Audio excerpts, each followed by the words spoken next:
Hello, my fellow children of the 90s, and to also those who may be younger.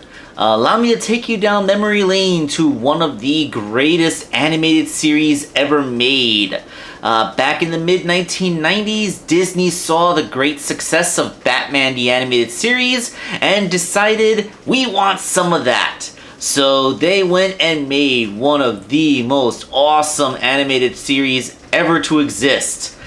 Gargoyles. Oh man, this cartoon was epic. The animation style was similar to Batman the Animated Series in a lot of ways, and it did impart that same dark tone that show was famous for. But it was a very great show. It wasn't all just style over substance. It had some fantastic writing, excellent voice acting. I think most of the bridge crew of Star Trek The Next Generation came in here to do voice acting. In fact, this very character, Demona, one of the primary antagonists of the series, was voiced by Marina Sirtis, aka Counselor Troy, who is a really great person that I met in person once back in Comic-Con, back when that meant something. But yes, this probably is one of the greatest cartoons. Like, not only was it incredibly well animated and acted, but it had excellent writing too. It was almost like an anime in how like it had continuity that carried from episode to episode. So like it was serialized. You kind of had to watch the show in sequence, because if you saw random episodes, there would be callbacks and you would get lost and stuff. So yeah, this was basically Disney's first anime. American anime, I should say. It's weird when you think about animes as being serialized series, while American cartoons tend to be more episodic. Interesting. But I digress. This is the NECA Ultimate Action Figure of Demona, who was one of my favorite characters. The box art, like I said, like this just looks like it would be an animation cell from Batman the Animated Series. She almost looks like the female Man-Bat if I'm gonna make these comparisons. But yeah, on the side, when it's not being glared by the ring light, you can see the actual picture of the action figure. The back has has a quick synopsis of the series. Frozen in stone by day, flesh and blood, winged warriors by night. Yep. Yeah, if you're not familiar with the lore of Gargoyles, this is an awesome figure, so stick around. But you know, I could go on for hours and hours about this show. Showing her alternate face here, by the way, along with a showcasing of her accessories and other figures in the series you can collect, including Goliath, Lexington, Brooklyn, the Hudson, and Broadway. I don't see a Bronx figure here yet, and I have it on good authority that they do have more figures. I saw Thailog in a Midtown Comics. Thailog, of course, being a clone of Goliath, so it's basically just a repaint, but you know, it's a character from the show that was literally a clone of Goliath, but with weird colored hair and skin, so that's actually a place where a repaint action figure is perfectly fitting. And I do believe this is the same picture that was on the other side. Yeah, from a slightly different angle, actually. So, yes, the box also has a flap on the front that opens up, revealing this epic glamour shot of Demona in full glory, showing off what the figure inside looks like. And then the blister behind the plastic. Okay, let's turn off the ring light temporarily because I cannot deal with this glare. Oh, now it's so dark. Hopefully you guys can still see. My reflection.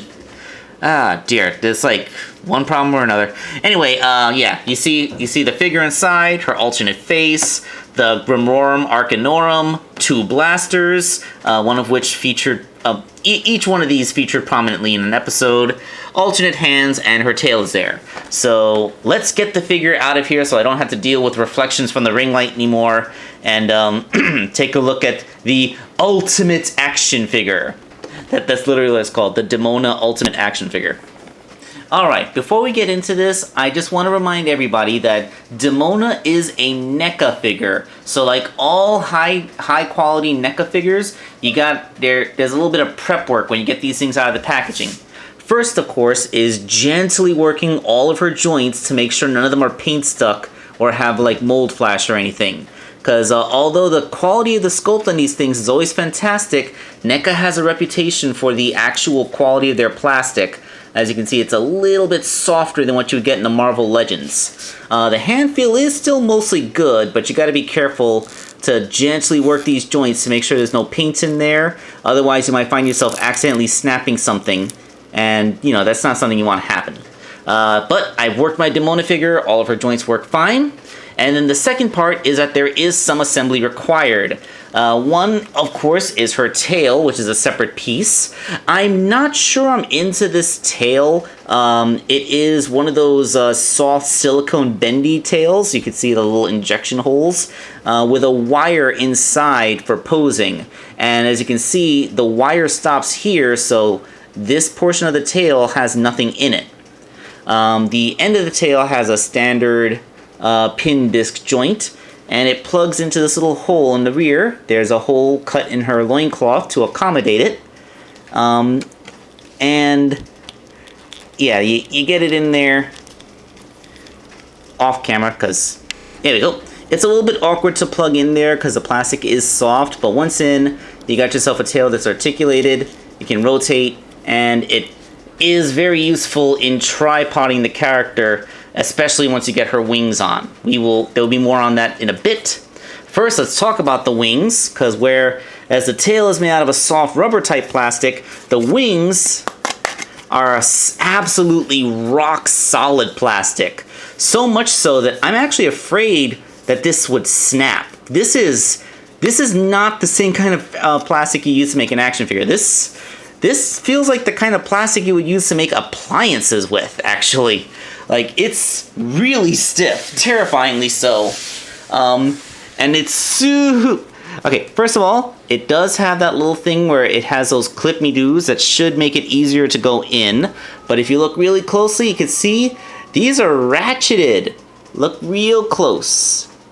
See? See those ratchets? Yeah, so when you get those things plugged in, oh, this is going to be terrifying.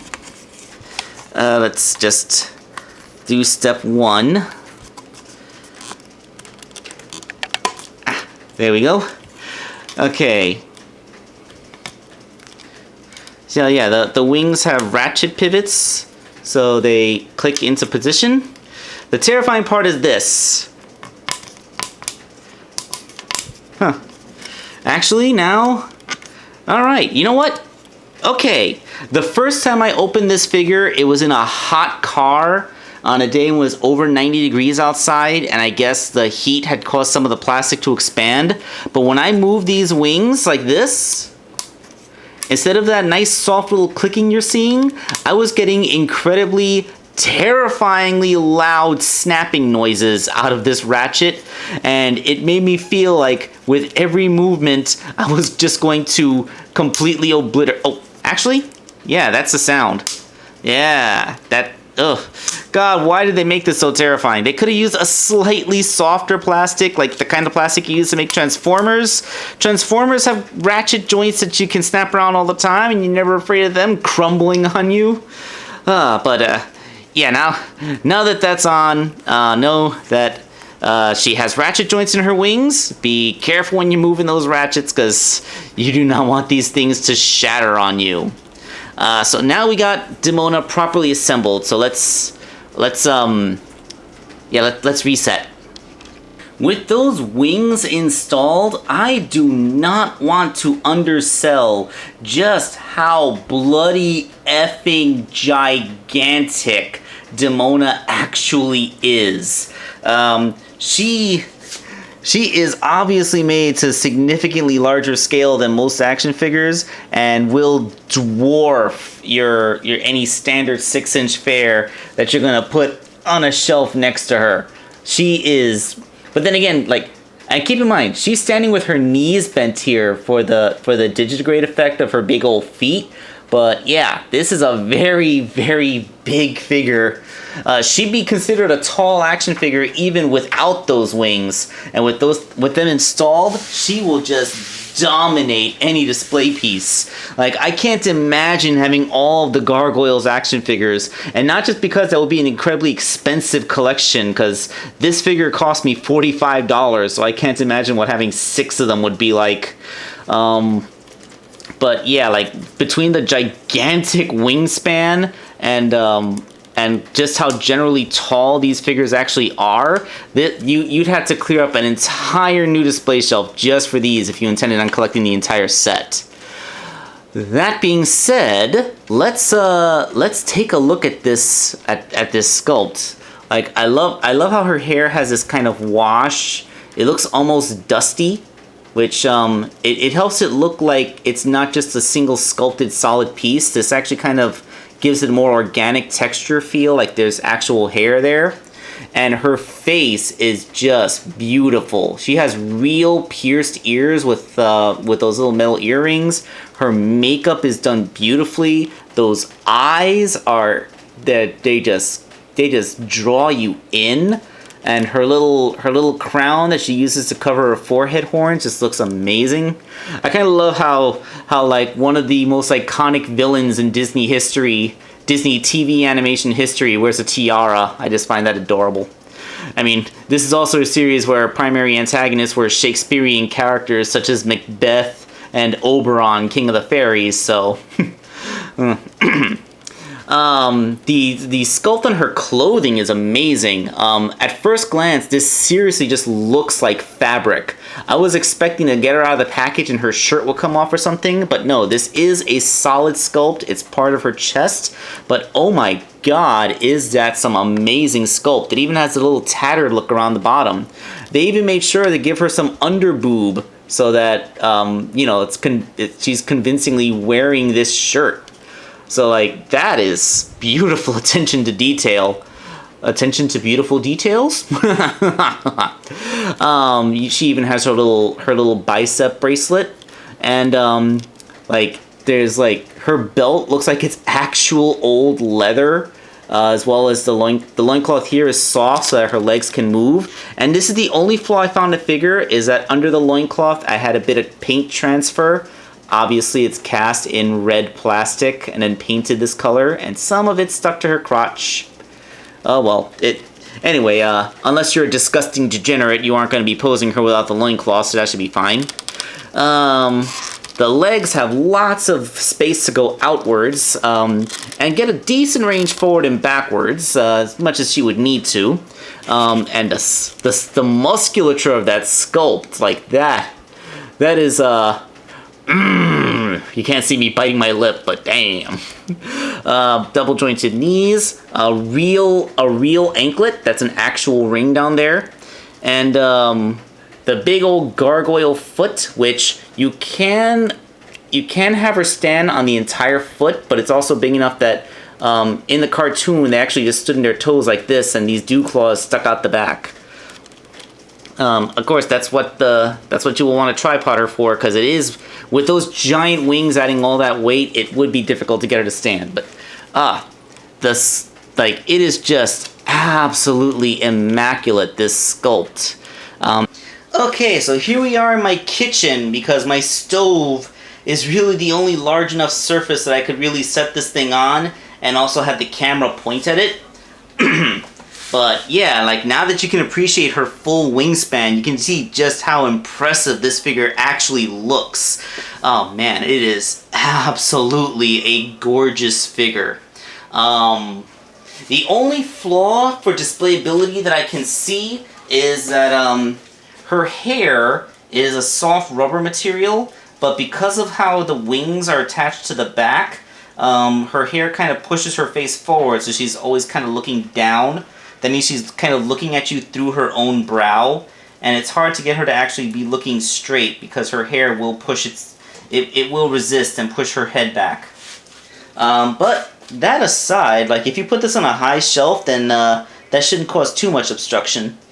But yeah, I already showed off the articulation when I was when I was telling you about the things, but I guess it's worth noting. There's universal pin disc in the shoulders, a bicep swivel, double jointed elbows, a pin disc in the wrist so you can bend it back and rotate it. Her head is on a ball joint. The wings have ratcheted universal joints. She has an ab crunch, which also serves as her rotation. Nothing here in the waist, but that's good because the way it is... wait! Oh crap, there is a joint in the waist! Yeah, it's a little bit limited by her belt, but, you know, that's fine because it doesn't break sculpt. I already showed you her legs. Her knees are also double jointed. And there is a pin disc in the ankle. And there's also a second pin disc in the toes. Yeah, so, yeah, lots of lovely articulation. And now I've discombobulated her.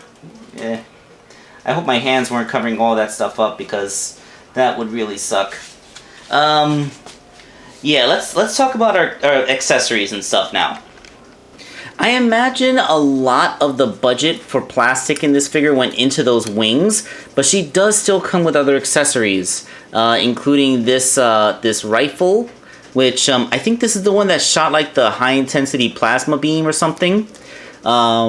This other thing, which I believe is a rocket launcher, the bazooka, even has a scope on it.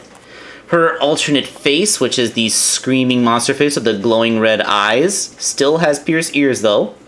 Like, oh god, look at the details in that. You can see the wrinkles, her tongue, her teeth are picked out. God, this is amazing. 4 different hands. Aside from the 2 that she has are neutral posing hands, and she has some good old-fashioned fists. And 2 other hands designed for holding the guns, a trigger finger and a bracing hand. And I think this is actually my favorite accessory, the Grimorum Arcanorum, the iconic magic book that was a huge MacGuffin, especially in the earlier part of the series. I think my favorite part is that it's a real book. You can actually open it. It's a little bit awkward to get it all the way, but look closely. You can see, aside from the arcane writing inside, you can clearly see a torn out page.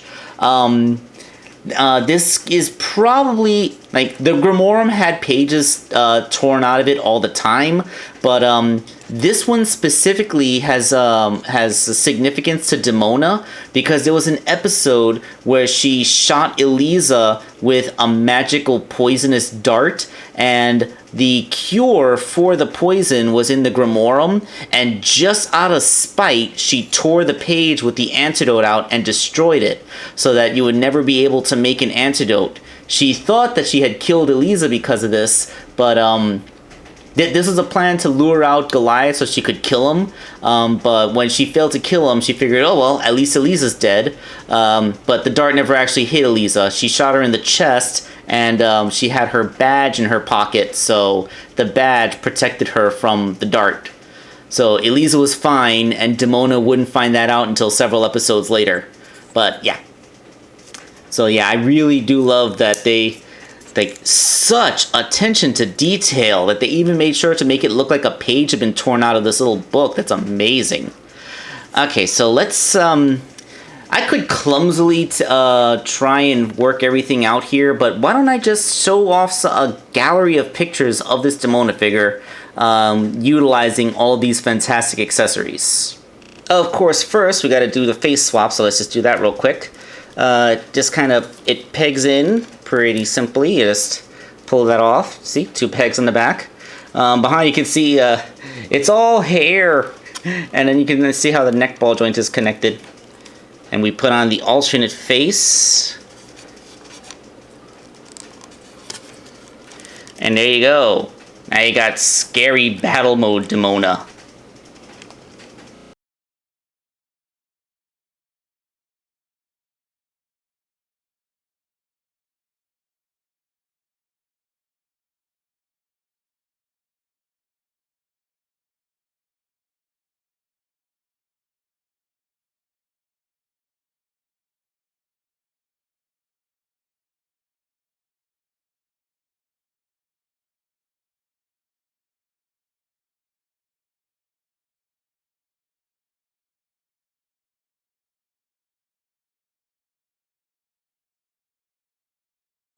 if I haven't been too clear, I think this is an absolutely amazing figure.